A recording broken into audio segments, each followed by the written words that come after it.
If you want to grow a successful garden, a couple of things you should really pay attention to is the way the garden is laid out and how you place your plants, especially when it comes to growing in a small space. So today I'm going to talk to you about the reasons behind why I have redesigned this space, why I have laid out this new design the way I did according to the light and the space, why I have placed the plants the way I did, and then I'll show you how I plant in tight spaces and moving larger plants so that you can have a successful start this season.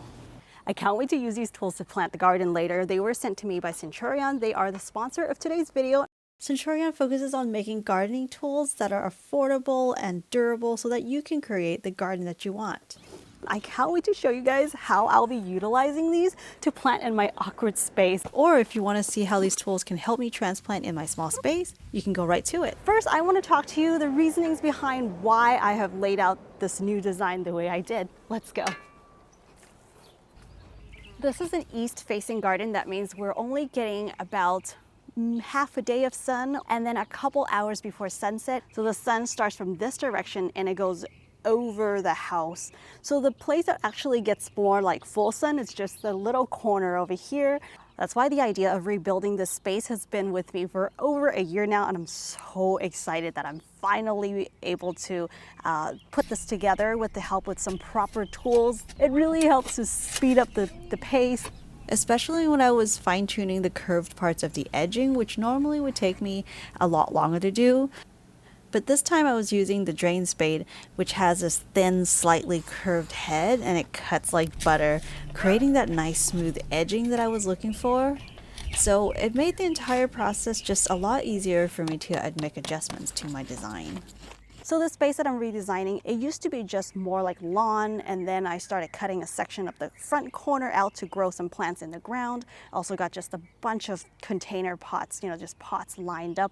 When it comes to designing a space, you really want to pay attention to the light, where the sun rises and sets. If you don't know how it is, maybe spend different times of the day to mark down, how the light is traveling so that you can plan accordingly.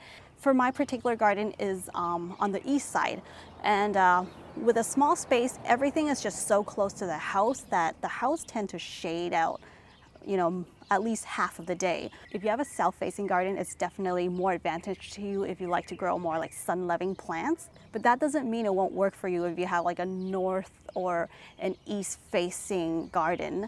You might have a smaller section of the space that would get more sun than others. So you have to really mark down those places to know what kind of plants would like that type of lighting.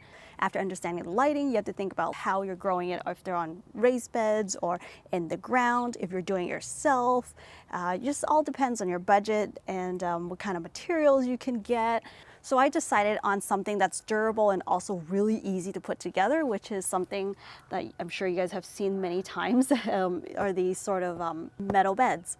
You just screw them on with nuts and bolts, so it's super easy to do, but I did have to first level the ground because this space is slightly on a slope, and this is on the lower part of the slope. The reason I decided to do that L bed is because I wanted to wrap around the corner of the garden, and the corner space is actually where it gets the most light. To elevate the space would also allow more light for the plants. Everything that's wants really bright light, more sun, it's got to be out here in the front side of the garden. So I picked up a small L-shaped bed and then added the leftover pieces of these beds from previous projects.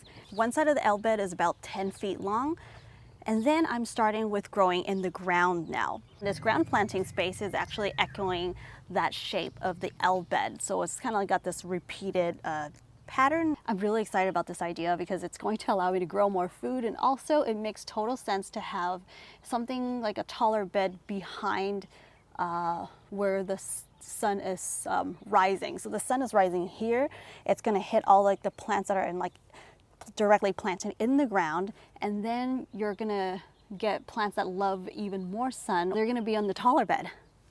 Okay, so now let's talk about plant placements. The way I think about how to arrange plants is sort of like people taking a group picture. You want to not block each person that's in the shot. So it's the same idea when it comes to planting, right? You want to put the shorter plants in the front so the back plants would not get shaded out, especially if they are the sun-loving plants. If you want to create shade, then obviously you would put something taller in the front. So yeah, you do the opposite. But yeah, let's talk a little bit about my space, the reasoning behind why I've planted it this way. Hopefully that would help you understand the reasoning behind it. So this corner is for the extremely sun-loving plants like the caper bush here, and then the tomato obviously loves the sun, but it can grow quite tall. So all these ones that can remain short or can be easily pruned and they don't mind getting pruned can all kind of stay in the front side. And then with the taller things behind, when you're putting plants in, you just gotta know, well, you know, what kind of lighting it likes, like more sun or more shade, or how big and how tall, how wide the plant will get roughly. So you have a more like an idea of like spatially how much you should space each plant apart. Sunflowers do not require full sun, like 6 hours of sun. Some would just be like 3 to 4 hours they're happy with. So yeah, just make sure you read the tags. Oh, and there's this awkward space that I got here. Not really awkward, but like this narrow space. So you can see I've scooted the metal bed about a foot away from the border, just because I wanted to maximize the growing space and just leave everything that likes to be in like a lot more sun and like maybe root sensitive or prone to rot to stay up top.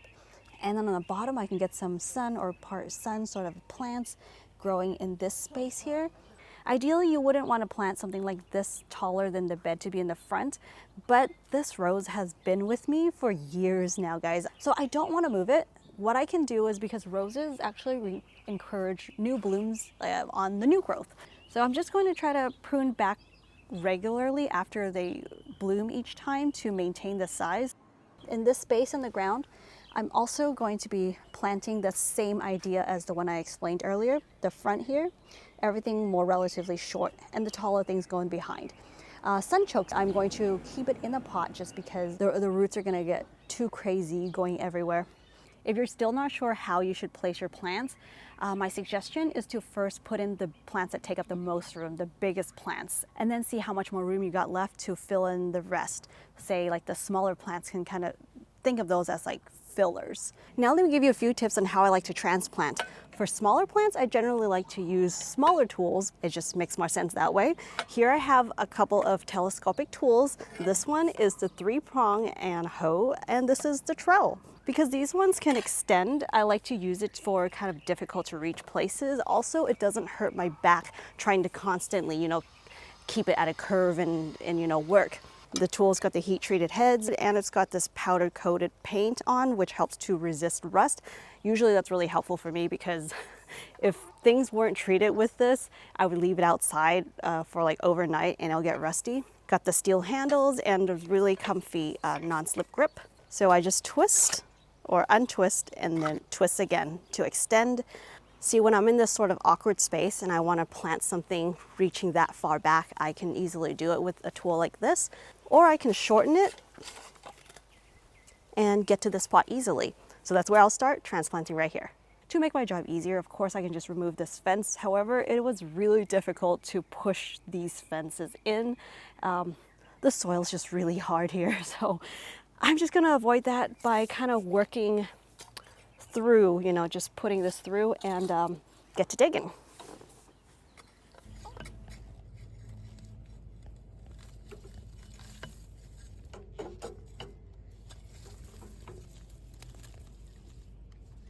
I actually don't want that one. I'm gonna dig this one out. When you're trying to dig up a plant, move a little further away from it and give it a good ply.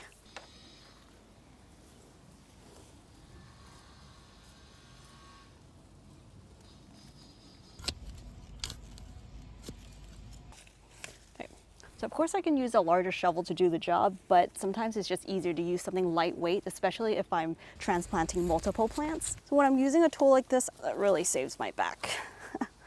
Okay, I think that looks pretty good. Okay, now I'm just gonna come in. To backfill, I just prefer to use the hoe. Then I can kind of stomp it around.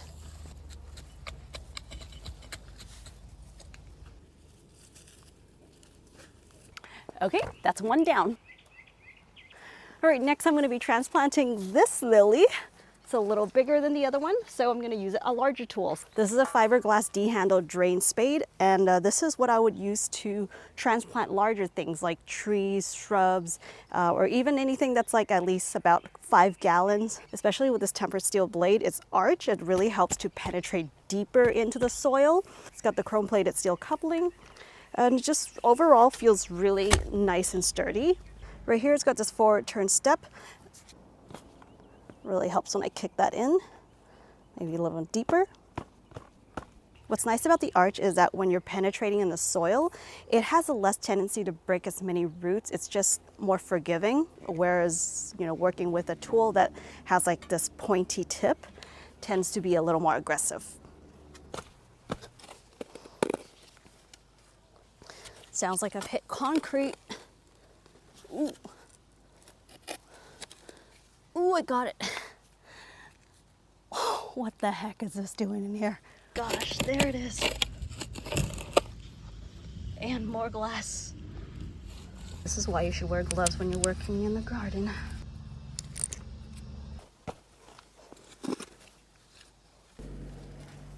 All right, let's test this out. Yes! This thing still, oh crap, does not want to come out. I think I'm just gonna sacrifice this. Oh, perfect, it's got this. I'm gonna try using this multi-purpose garden weeder.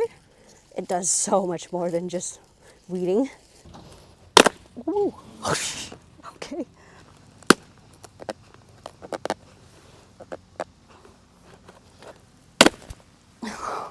This actually became one of my super handy dandy garden tools.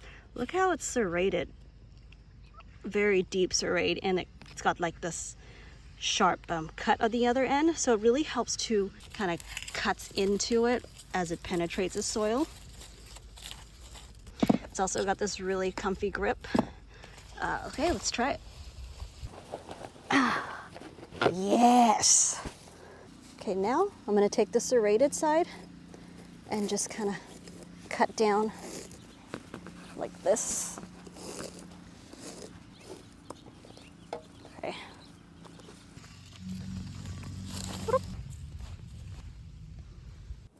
The weeder also comes with these measurements, so I can measure up how deep this goes. Looks like it's all the way in. This is meant for planting smaller things also. Yep, that's deep enough. The measurements would also be very helpful if you're planting seeds. This is a lamb's ear. They grow relatively short. I'm just gonna keep this sort of like a filler in this space. Eventually I can divide these and pop them along the sides, because I think it would be nice to just have them as like almost like border plants. Aside from planting, I also used the weeder to remove weeds and unnecessary grass growing on the border.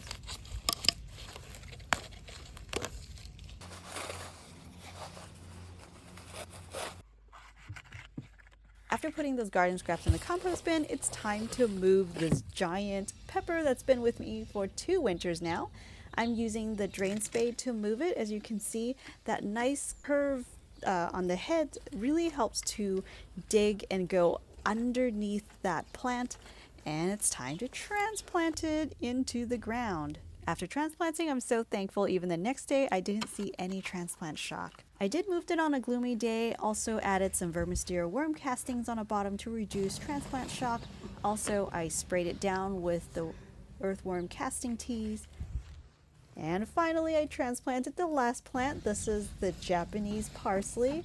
And then I just put some cocoa coir mulch on top to match the raised bed. I am so happy that this part of the garden makeover is almost done. I just need to run water irrigations and then it'll be completely done.